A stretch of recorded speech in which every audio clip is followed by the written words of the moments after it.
Goedemiddag. Hallo. Wat best al er heerlijk even op uit. Ja, even op Struun. Een lekker blokje om met mooi weer. Even mooi, even trainen. Oh, dan best even on train. Ja, nou ja, ik heb net getraind en nou ben ik eigenlijk aan het uitstappen. Maar dat doe ik altijd even op de weg. Want we hebben hem voor aan het oefenen. Nou, de wedstrijden beginnen weer. En dressuur doe ik dan. Dus daar ben ik voor aan het oefenen. En de kampioenschappen zijn 17 juli, dus daar doen we er graag aan mee. En wat voor kampioenschappen hebben we het dan hoor? Dat zijn in Vinkga de noordelijke kampioenschappen, speciaal voor het mennen, hè, dus met elkaar. En daar heb je vaardigheid en dressuur, dus daar ben ik een beetje voor aan het oefenen. Ja, dan wil je er een beetje mooi voor staan natuurlijk.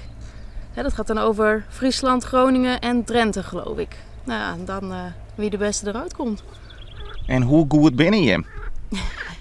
Nou, deze is nog vrij jong, dus deze is nog niet zo... die mist nog wat balans en dergelijke. Dus nou ja, dit is meer een ervaringskwestie. Dat hij gewoon voor de kilometertjes meegaat. En wat vies er zelf zo mooi aan?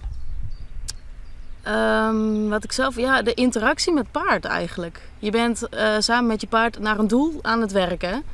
En ik moet heel veel leren, het paard moet heel veel leren. En zo ontwikkel je eigenlijk samen.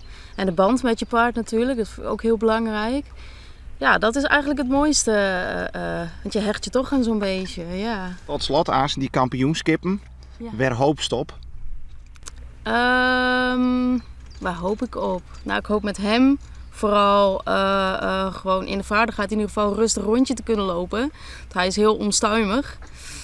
En dressuur doe ik met hem niet mee. Dus ja, met die anderen hoop ik wat meer. Dan ben ik ook een niveau hoger. Dus dan...